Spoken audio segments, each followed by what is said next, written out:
Hello and welcome to the channel. If you haven't done so already, make sure you hit that like button and subscribe. I really appreciate it. So let's go in on this one.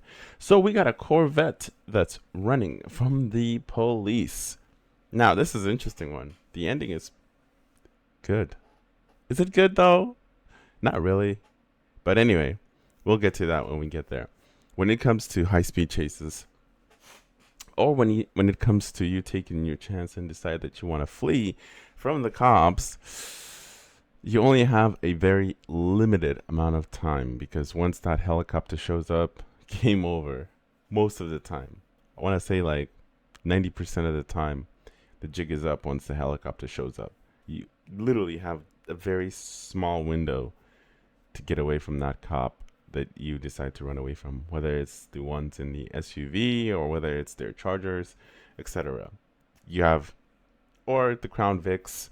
Obviously, their vehicles are very beefed up, and most of them, if not all, are all-wheel drive. You know, they make it specifically just for the cops and for their needs, whether it's the Durangos, like I said, the Chargers, you know, obviously, like just different combinations of different vehicles that they have in their arsenal.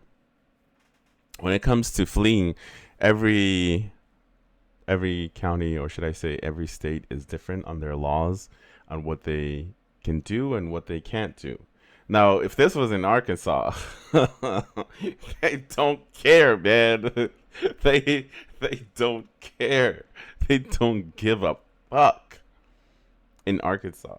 They would have pitted this Corvette as soon as they could get close. If somehow they got even like just a little bit close to this vehicle, it would have been game over. Doesn't matter how fast this vehicle's going, they're pitting this mofo and they're stomping it. They're shutting it down. That's Arkansas though. But in California, the rules are a little bit different. And what they usually do is, when the person is being very erratic or driving extremely fast or whatever, most of the time they'll just kind of like bounce back and just let the helicopter take the lead from there. Now that it could, I mean, they're not so far away, but they're not trying to make things worse. They just kind of like lay back and watch, and let the helicopter do its thing. But they're not. But the cops are not far behind. So let's go into this one. This is a Corvette running away from the police officers. Let me just disappear myself. I'm just gonna disappear a little bit. There you go. So, so when it, like I said, when it comes to high speed chases, you only have a, you don't have a lot of time. Now, this person, whether this vehicle is stolen or not, I don't know.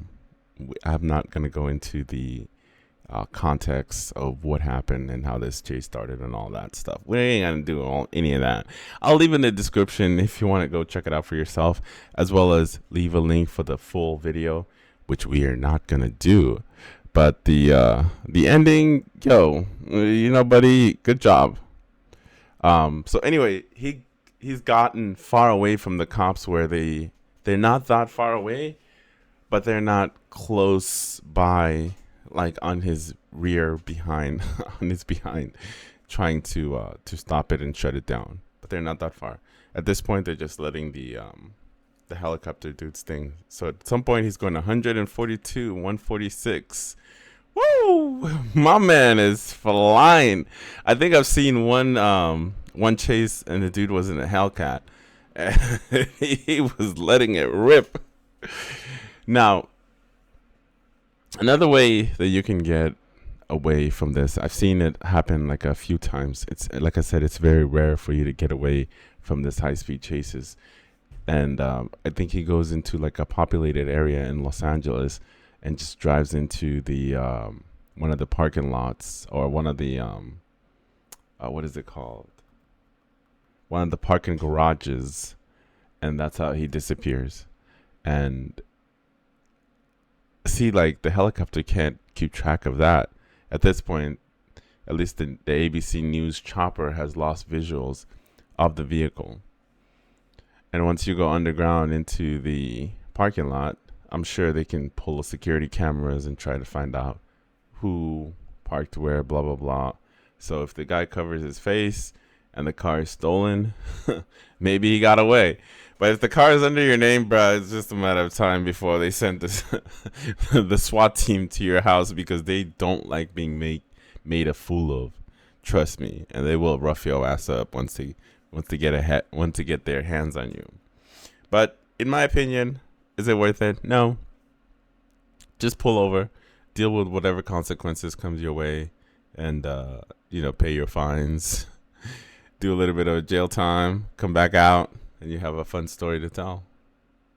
But at least you're alive, because anything can happen in these high stress and just adrenaline filled situation, because everybody is just like, any wrong move and it's donezo. So to me, it's never worth it to run from any law enforcement agency. It doesn't matter whether you have drugs on you, weapons, or whatever kind of charge comes your way. Just take it on the chin, in my opinion, than risking, them just taking your life. You can always make a comeback. This is America, baby, land of the free. All right, remember that. But anyway, they end up losing him in the downtown area. And yeah, so that's how it ends. That's how it ends. But like I said, unless the Corvette is stolen, and that's the only way you could get away. I mean, they can go over there and pull cameras from the garage and try to find out where exactly the guy parked, look for his face, plaster it all over the news, and they'll get him eventually. Time won't run out. I mean, if it's one and done, yeah, bro, but I'm sure he's going to offend again. Eventually, they're going to get your ass. But as always, make sure to like, subscribe, and I'll see you in the next one.